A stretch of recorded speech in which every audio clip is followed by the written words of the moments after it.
Habari everyone! Today I'm talking about 5 reasons why you're having a hard time sticking to your commitments to becoming whole and healthy.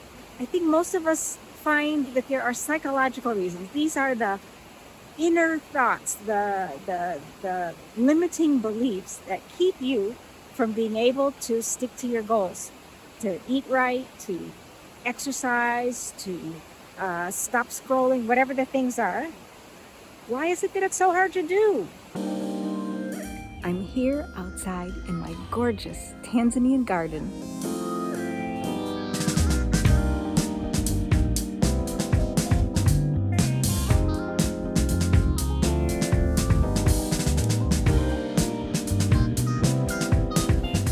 I'm Opare from Food for the Soul, and here on this channel I share tips and tools you can use to create the whole and healthy lifestyle you've been longing for. I'm a whole and healthy and plant-based lifestyle coach, and I'm committed to helping as many people as possible make the journey from the fat, sick, and nearly dead kind of life most of us live to a whole and healthy lifestyle where you can do the things that you want to do. I'm here today at beautiful Tame Gardens in Arusha, Tanzania, one of my favorite places to come. It's a little bit noisy. I forgot my microphone, and the river rolling today is really, really high today. It's the rainy season and it's been raining good and hard. So I hope you can hear me. I think most people find that it's difficult. I mean, so many times I work with somebody and they know what they need to do and they do it for a while and they feel great. And for some reason, before too long, they've gone down that slippery slope of back to the way they were eating, living, doing before. So why is that? Reason number one is most of us have limiting beliefs about what we think is possible for us. Things we've learned through our experiences with our parents, our schools, our communities, society about what is possible for people like me. Is it possible for somebody like me to become a successful business person? Is it possible for somebody like me to be thin and healthy? Is it possible for somebody like me? Because people in my community, the rates of disease are really high. So it must be something that I'm going to have happen to me too. Is it possible for people like me? Do I believe that I have the power to do it anyway? That I can do the things that I want to do. So limiting beliefs about what is possible for somebody like me. Sometimes those beliefs come from messages we learned. Somebody saying to you, oh, you're stupid, you can't do that, or you can't do anything right, or you just have no willpower, or you're too scatterbrained. So what are the messages that you learned growing up about what's possible for you? So that's reason number one, that we have limiting beliefs about what is possible for us. Limiting belief number two is that it's complicated. We have to worry about whether we're going to get enough nutrients, or how much is the right amount of exercise, how many frickin' steps do we actually need to take a day. And it can be so overwhelming, all the details. Every time you go online, you might see, especially if this is something you've been searching about, your news feed, your YouTube feed, your the things you see on the news apps will feed those things that you've been looking at before. So you'll see lots of articles, lots of posts about, the 10 vitamins you most need to get, or how to make sure you're getting enough protein, or whatever the thing is. And so you end up feeling like this is really complicated and I don't know if I'm doing it right. I'm worried. I feel a little tired today. Maybe I didn't get enough of vitamin B, whatever. This is just whatever. And so it can be very, very, very overwhelming. And when in reality, it doesn't have to be that complicated. If you're eating whole foods, lots of fresh fruits and vegetables, and you're getting enough calories, and you're avoiding the things that are poisonous, then you don't need to worry. You really don't. But that's messages, especially today, is like, every other video I see is like, 5 high protein lunches. They're really promoting this high protein diet thing, and that we have to worry. Even people who are vegan, weightlifting, all of that stuff. And I know people who are fruitarian and they're strong. I know people who have been vegan for decades, never worried about how much protein, but they eat just natural, the way we're supposed to eat, and they're strong and healthy. So it's not that complicated. Yes, you need to exercise every day. Do you need to count steps? No, but you should get up and move every day. You should walk. You should, it doesn't have to be exercise. It could be things that you do just in the day of your, in the process of living your life, getting out and gardening, playing with the kids. But yes, you do need to move your body every day. So being healthy, becoming whole and healthy doesn't have to be all that complicated. So that's reason number 2, people fail, as they think it's too complicated and they're worried that they're not doing it right. Reason number 3 is that we feel like we're giving up something. We're sacrificing.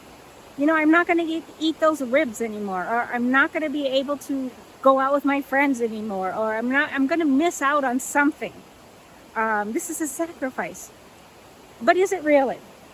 Maybe, yes, you are sacrificing something, but what are you getting in return? And if you don't do the things that are healthy, then what are you sacrificing? I know personally, I would rather sacrifice having ribs and chicken than to sacrifice being living to a ripe old age and having the energy to do the things I want to do. This year I'm turning 68. I still can go to yoga every week. I still walk. I still am able to do all the things that I want to do. I feel great. I'm not taking medications. I'm not worried about my health because I know that I'm doing the things that I need to do to take good care of myself. And I'd rather sacrifice the foods that I used to eat or the activities that I used to do in order to actually be able to live the life that I want to live. I don't want to be overweight. I don't want to have the aches and pains so that it hurts to get up out of my chair. I don't want to be worried all the time about my blood pressure or my blood sugar. I don't want to have to struggle with that, have pain in my legs or my arms or have my eyesight go bad because of the way I'm eating or taking care of myself. So what is it that you're willing to sacrifice? Is this really a sacrifice or is it a gift? So that's reason number 3. People are worried that they're going to have to give up something that they like. Reason number 4 is that the people around you are not doing what you're doing. Maybe they ridicule you, maybe you feel ostracized, maybe you feel like you don't belong, or maybe it's difficult to go out with your friends when they're, going to the rib shack. And so it can be difficult because you're living a way that's not the norm. And that can really feel uncomfortable sometimes. But that's no reason to stop, because over time, they will get used to weird you. They'll stop thinking about, asking you all these, like, where are you getting your protein, whatever it is. They're going to stop asking, and you will just become normal. This is just who Amma is. Yeah, she's a little weird, but we love her anyway, and we learn to make accommodations for her. And in time, you will stop feeling strange about it. You will have no problems just saying to people, oh, no, thank you. Does this have cheese in it? Okay, then no, thank you. I'll find something else. You won't feel embarrassed about it. And you'll learn the skills like, making sure you bring your own food if necessary, or learning how to ask for things that you can eat at restaurants, even if it's not on the menu. You learn the skills of how to navigate in a non-vegan world. There's ants crawling on me. Don't bite me. So that's reason number 4, is that you are worried about not fitting into your community anymore. And the other thing about that is that over time, who is in your community may change. First off, as they see what you're doing, they may want to do what you're doing. And so you can be incentive to help others become healthy too. And so then those people will be more like you. And then also you'll just learn as you're in more places, as you go to vegan places, as you go to the gym, as you go to, meditation class, you'll meet people who are doing what you're doing. And your circle will broaden or change. Yeah, some people may fall out of your life, and, that can be painful, but new people will come in. And the fifth thing is that maybe you think that your food is going to be boring, that you don't know how to cook the things, you don't know how to meditate, you don't know how to do yoga, you don't know how to do the things that you want to incorporate into your life. And maybe you're a little afraid of trying new things. And I want to say to you that you can learn to do these things. You will discover that there is a huge range of delicious, healthy plant-based foods that you can eat. And you can learn to make them. They don't have to be complicated. It doesn't have to be expensive. You can do this. You can find a video online or a class or something to help you learn yoga.